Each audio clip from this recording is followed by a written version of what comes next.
ರಾಗಿ ಹಿಟ್ಟಲ್ಲಿ ಮಾಡಿದ ದೋಸೆ ಇವತ್ತಿನ ರೆಸಿಪಿ. ಹೊರಗೆ ಕ್ರಿಸ್ಪ್ ಆಗಿದ್ದು, ಮೇಲ್ಗಡೆ ಭಾಗ ತುಂಬ ಸಾಫ್ಟ್ ಆಗಿದೆ. ನೋಡಿದ್ರಲ್ಲ ಎಷ್ಟು ಚೆನ್ನಾಗಿ ಬಂದಿದೆ ಎಂದು. ನಮಸ್ತೆ ಫ್ರೆಂಡ್ಸ್, ಗುಡ್ ಫುಡ್ ಲ್ಯಾಂಡ್ ಚಾನಲಿಗೆ ನಿಮಗೆಲ್ಲರಿಗೂ ಆತ್ಮೀಯ ಸ್ವಾಗತ. ಸರಿ, ಹಾಗಾದರೆ ಹೇಗೆ ಮಾಡುವುದೆಂದು ನೋಡುವ. ಇದಕ್ಕೆ ನಾನಿಲ್ಲಿ ಒಂದು ಅರ್ಧ ಗ್ಲಾಸಿನಷ್ಟು ಉದ್ದಿನಬೇಳೆ ತೆಗೆದುಕೊಂಡಿದ್ದೇನೆ. ನೋಡಿ, ಯಾವ ಗ್ಲಾಸ್ ಉಪಯೋಗಿಸ್ತೇವೆ ಅದರಲ್ಲಿ ಎಲ್ಲ ಅಳತೆಯನ್ನು ಮಾಡ್ಕೊಳ್ಬೋದು. ಒಂದು 2 ಟೇಬಲ್ ಸ್ಪೂನ್ನಷ್ಟು ಹೆಸರು ಬೇಳೆ, ಒಂದು ಸಣ್ಣ ಚಮಚ ಟೀ ಸ್ಪೂನ್ ಮೆಂತೆಕಾಳು. ಇದನ್ನೊಂದು ಚೆನ್ನಾಗಿ 3-4 ಸಲ ತೊಳೆದು 4 ಗಂಟೆ ನೆನೆಸುವ.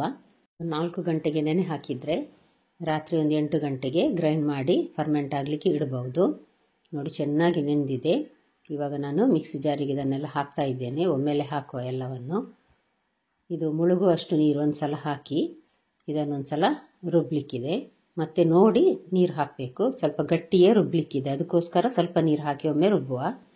ನೀವಿನ್ನೂ ನನ್ನ ಚಾನಲನ್ನು ಸಬ್ಸ್ಕ್ರೈಬ್ ಮಾಡಿಲ್ಲ ಅಂದರೆ ದಯವಿಟ್ಟು ಸಬ್ಸ್ಕ್ರೈಬ್ ಮಾಡಿ, ಹಾಗೂ ಫ್ಯಾಮಿಲಿ ಫ್ರೆಂಡ್ಸಿಗೆ ಶೇರ್ ಮಾಡೋದನ್ನು ಹಾಗೂ ಲೈಕ್ ಮಾಡೋದನ್ನು ಮರಿಬೇಡಿ. ನೋಡಿದ್ರಲ್ಲ, ಚೆನ್ನಾಗಿ ನುಣ್ಣಗಾಗಿದೆ ಇದು. ಈಗ ನಾನು ಅದೇ ಗ್ಲಾಸಲ್ಲಿ 2 ಗ್ಲಾಸಿನಷ್ಟು ರಾಗಿ ಹಿಟ್ಟನ್ನು ತೆಗೆದುಕೊಳ್ತಾ ಇದ್ದೇನೆ. ನೋಡಿ, ಇದು ಪೂರ ಒಮ್ಮೆಲೆ ಹಾಕ್ಲಿಕ್ಕೆ ಆಗೋದಿಲ್ಲ, ಸ್ವಲ್ಪ ಮಿಕ್ಸ್ ಮಾಡಿ ಈ ರೀತಿ. ನಂತರ ಸ್ವಲ್ಪ ಸ್ವಲ್ಪನೇ ಹಾಕಿ ಗ್ರೈಂಡ್ ಮಾಡಬೇಕು. ನೀರು ಬೇಕಿದ್ದರೆ ನೋಡಿ ಹಾಕ್ಬೋದು. ನಂತರ ನೋಡಿ, ಈಗ ನಾನು ಸ್ವಲ್ಪ ನೀರು ಹಾಕ್ತಾ ಇದ್ದೇನೆ. ನೋಡಿ, ಮಿಕ್ಸ್ ಮಾಡಿ ಈಗ ಒಂದು ಸಲ ಚಮಚದಲ್ಲಿ ಮಿಕ್ಸ್ ಮಾಡಿ ಗ್ರೈಂಡ್ ಮಾಡಿದರೆ ಆಯಿತು. ಯಾಕಂದರೆ ಆಲ್ರೆಡಿ ಇದು ಉದ್ದಿನಬೇಳೆ ನುಣ್ಣಗಾಗಿದೆ. ನೋಡಿ, ರಾಗಿ ಹಿಟ್ಟು ನುಣ್ಣಗಾಗಿಯೇ ಉಂಟದು ಪೌಡ್ರ್. ನೋಡಿ, ಹಾಗಾಗಿ ನೋಡಿ ಚೆನ್ನಾಗಿ ಆಗಿದೆ ಮಿಕ್ಸ್. ಈಗ ಇದನ್ನೊಂದು ಪಾತ್ರೆಗೆ ಹಾಕ್ತಾ ಇದ್ದೇನೆ ನಾನು, ಒಂದು ಅಗಲ ಪಾತ್ರೆಗೆ. ಇದನ್ನೀಗ ನಾವು ಬೆಳಗಿನವರೆಗೆ ಇಡಲಿಕ್ಕಿದೆ ಫರ್ಮೆಂಟ್ ಆಗಲಿಕ್ಕೆ. ಇಷ್ಟು ದಪ್ಪ ಇದೆ ಈಗ. ಅದಕ್ಕೆ ನಾವು ಮಿಕ್ಸಿ ತೊಳೆದ ನೀರನ್ನು ಸ್ವಲ್ಪ ಹಾಕಿದರೆ ಸರಿ ಆಗ್ತದೆ. ಸಾಧಾರಣ ಒಂದು 3/4 ಲೋಟದಷ್ಟು ನೀರನ್ನು ನಾನೀಗ ಮಿಕ್ಸಿ ತೊಳೆದು ಹಾಕಿದ್ದೇನೆ. ಚೆನ್ನಾಗಿ ಒಂದು ಸಲ ಮಿಕ್ಸ್ ಮಾಡುವ. ಇದಕ್ಕೆ ಸೋಡಾ ಹುಡಿ, ಈನೋ ಅಥವಾ ಏನು ಹಾಕುವ ಅಗತ್ಯ ಇಲ್ಲ. ಅಷ್ಟು ಚೆನ್ನಾಗಿ ಇದು ದೋಸೆ ಸಾಫ್ಟಾಗಿ ಮತ್ತು ಉಬ್ಬಿ ಬರ್ತದೆ. ಈ ರೀತಿ ಮಾತ್ರ ಒಂದ್ಸಲ ಚೆನ್ನಾಗಿ ಈ ರೀತಿ ಮಿಕ್ಸ್ ಮಾಡಿಕೊಳ್ಬೇಕು. ನೋಡಿ, ರಾತ್ರಿ ಇಡೀ ನಾನು ಫರ್ಮೆಂಟ್ ಆಗಲಿಕ್ಕೆ ಇಟ್ಟಿದ್ದೇನೆ. ಒಂದು ಬಟ್ಟೆ ಹಾಕಿ ಅದರ ಮೇಲೆ ಒಂದು ಕಲ್ಲಿಟ್ಟು ಬೆಳಿಗ್ಗೆ ಎದ್ದು ನೋಡಿದರೆ ನೋಡಿ ಎಷ್ಟು ಚೆನ್ನಾಗಿ ಬಂದಿದೆ. ನೋಡಿ, ಚೆನ್ನಾಗಿ ಹಿಟ್ಟು ಉಬ್ಬಿ ಬಂದಿದೆ. ನೋಡಿ, ಇವಾಗ ಒಂದು ಸಲ ಇದನ್ನು ಚೆನ್ನಾಗಿ ಮಿಕ್ಸ್ ಮಾಡುವ. ನಾವು ಗ್ರೈಂಡ್ ಮಾಡುವಾಗ ಉಪ್ಪು ಹಾಕಿರಲಿಲ್ಲ, ಇವಾಗ ಉಪ್ಪು ಹಾಕಲಿಕ್ಕಿದೆ.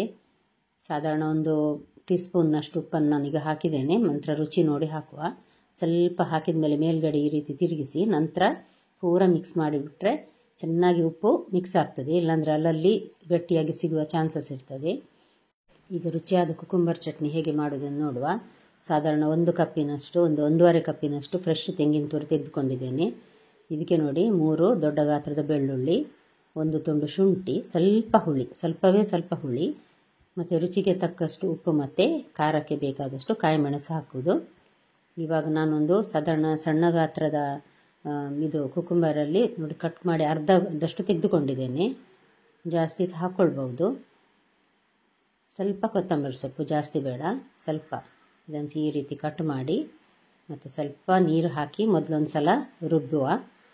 ಸೌತೆಕಾಯಿಯಲ್ಲಿ ಸಹ ನೀರಿರುವ ಕಾರಣ ನಂತರ ನೋಡಿ ಹಾಕ್ಕೊಳ್ಬೋದು. ನೋಡಿ, ಈಗ ನಾನು ಸ್ವಲ್ಪ ಹಾಕ್ತಾ ಇದ್ದೇನೆ. ಒಂದು ಸಲ ಈ ರೀತಿ ನೋಡಿ ಮಿಕ್ಸ್ ಮಾಡುವ. ಸೈಡಲ್ಲೆಲ್ಲ ಇದೆ ನೋಡಿ ಗ್ರೈಂಡ್ ಮಾಡಿದೆ. ಈಗ ನೋಡಿ ರೆಡಿ ಆಯಿತು ಚಟ್ನಿ. ಇದಕ್ಕೊಂದು ಇನ್ನು ಒಗ್ಗರಣೆ. 1 ಚಮಚ, 1.5 ಚಮಚದಷ್ಟು ತೆಂಗಿನ ಎಣ್ಣೆ, ಸ್ವಲ್ಪ ಸಾಸಿವೆ, ಸ್ವಲ್ಪ ಜೀರಿಗೆ, ಕರಿಬೇವು, ಇಷ್ಟು ಹಾಕಿದರೆ ಒಗ್ಗರಣೆ ರೆಡಿ ಆಯಿತು. ನೋಡಿದ್ರಲ್ಲ, ಚಟ್ನಿ ತುಂಬ ರುಚಿಯಾಗಿ ಬರ್ತದೆ ಫ್ರೆಂಡ್ಸ್. ಒಮ್ಮೆ ಟ್ರೈ ಮಾಡಿ ನೋಡಿ ಚಟ್ನಿಯನ್ನು. ಈಗ ದೋಸೆ ಹಾಕಲಿಕ್ಕೆ ರೆಡಿ ಮಾಡುವ. ನಾವು ಚೆನ್ನಾಗಿ ಮಿಕ್ಸ್ ಮಾಡಿ ಎಲ್ಲ ಆಯಿತು. ಇದನ್ನು ತೆಳುವಾಗಿ ಸಹ ಹಾಕ್ಕೊಳ್ಬೋದು, ಈ ರೀತಿ ಸ್ವಲ್ಪ ದಪ್ಪದಲ್ಲಿ ಸಹ ಹಾಕ್ಕೊಳ್ಬೋದು. ತೆಳುವಾಗಿ ಹಾಕಿದರೆ ಸಹ ಕ್ರಿಸ್ಪಾಗಿ ಬರ್ತದೆ ತುಂಬ. ಮತ್ತು ಈ ರೀತಿ ಸ್ವಲ್ಪ ದಪ್ಪ ಹಾಕಿದರೆ ಸಹ ತಳಭಾಗ ಕ್ರಿಸ್ಪಾಗಿದ್ದು ಮೇಲ್ಭಾಗ ಸಾಫ್ಟಾಗಿ ತುಂಬ ರುಚಿಯಾಗ್ತದೆ. ಮೇಲ್ಗಡೆ ತುಪ್ಪ ಹಾಕಿ ತಿಂದ್ರಂತೂ ಇನ್ನಷ್ಟು ರುಚಿ. ಹಾಗಾದರೆ ನಿಮಗೆ ಖಂಡಿತ ಇವತ್ತಿನ ರೆಸಿಪಿ ತುಂಬ ಇಷ್ಟ ಆಗಿರ್ಬೋದು. ದಯವಿಟ್ಟು ಲೈಕ್ ಬಟನನ್ನು ಪ್ರೆಸ್ ಮಾಡಿ ಹಾಗೂ ಶೇರ್ ಮಾಡೋದನ್ನು ಮರಿಬೇಡಿ. ನೋಡಿ, ಇದೇ ರೀತಿ ನಾನು ಬೇರೆ ಬೇರೆ ರೀತಿಯ ದೋಸೆಯ ರೆಸಿಪಿ ತೋರಿಸಿದ್ದೇನೆ. ಗುಡ್ ಫುಡ್ ಲ್ಯಾಂಡ್ ಚಾನಲನ್ನು ಒಂದು ಸಲ ನೋಡಿದರೆ ನಿಮಗೆ ಗೊತ್ತಾಗ್ಬೋದು. ನೋಡಿ, ರೆಡಿ ಆಯಿತು ದೋಸೆ. ನಾಳೆ ಇನ್ನೊಂದು ಹೊಸ ವಿಡಿಯೋದೊಂದಿಗೆ ನಿಮ್ಮನ್ನು ಮತ್ತೆ ಭೇಟಿ ಆಗ್ತೇನೆ. ನೋಡಿದ ಎಲ್ಲ ವೀಕ್ಷಕರಿಗೆ ಧನ್ಯವಾದ.